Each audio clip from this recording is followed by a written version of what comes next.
Ada sebuah fenomena kesehatan yang saat ini menurut saya ada yang janggal menurut saya. Bapak perhatikan sekarang. Dokter makin banyak, klinik makin banyak, rumah sakit apalagi. Seharusnya dokter semakin banyak, orang sehat harus gimana? Harus banyak. Tapi apa kenyataan pada saat ini? Dokter banyak, klinik banyak, rumah sakit banyak, orang sakit banyak. Ini yang salah siapa nih Pak? Dokternya atau pasiennya Pak? Karena saya dokter, saya salahin pasiennya. Ternyata pasien itu makhluk yang pasrah menurut saya. Semua yang diresepkan dokter ditelan itu tanpa mereka tahu apa ya obat yang mereka minum. Ini yang menurut saya cukup menggelitik. Nih ada apa di sini? Kenapa kok umat Islam sekarang ini berbeda dengan zaman Rasulullah pada waktu itu? Sampai ada seorang tabib praktek di Madinah selama kurang lebih 2 tahun itu nggak ada pasiennya. Kenapa kok berbeda sekarang dengan umat Islam zaman sekarang? Ini ada sesuatu yang salah menurut saya. Kita nggak usah jauh-jauh masalah kesehatan, masalah keseharian kita saja. Itu ternyata sudah terjadi perbedaan yang luar biasa yang berhubungan dengan masalah kesehatan. Contoh, saya contohkan. Makan sehari berapa kali? 3 kali ya, katanya 3 kali. Padahal nih, ada yang mengatakan bahwa makan sebelum lapar, berhenti sebelum kenyang. Berapa kali berarti? Tidak 3 kali, terserah perut. Jadi patokan 3 kali sebenarnya dalam Islam itu tidak ada sebenarnya. Ada sesuatu yang aneh. Maka itu saya sempat berpikir, ini jangan-jangan ini ada sebuah kesalahan dalam diri saya. Maka itu saya setelah lulus dokter, saya melanjutkan kuliah lagi, tapi tidak ngambil spesialis gitu ya. Jadi saya ngambil kuliah lagi jurusan tafsir hadis gitu ya. Ketika belajar hadis itu banyak sesuatu yang menurut saya luar biasa yang tidak pernah dikupas.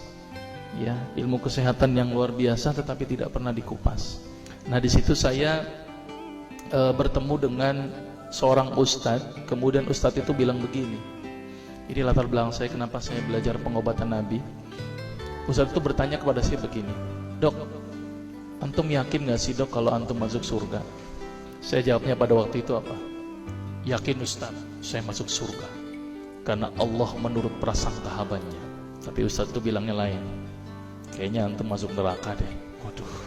Dia memberikan data-datanya ke saya. Maka saya bersyukur kepada Ustadz tersebut ya. Dia ambil pada waktu itu, mohon maaf ya, saya menyebut merek, mohon maaf. Lihat dok, Lovenox, obat yang dipakai untuk mengencerkan darah.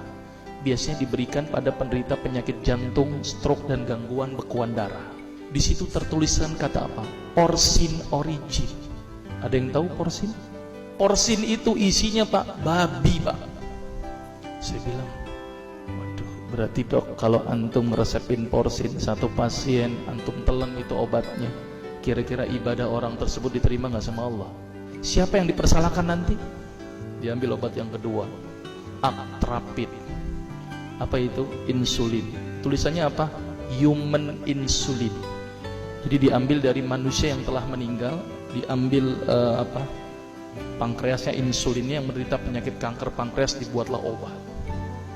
Berarti dokter sudah menyuntikkan manusia ke dalam manusia.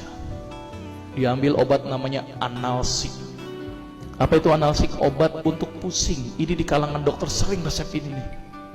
Isinya apa? Antalgin dan diazepam.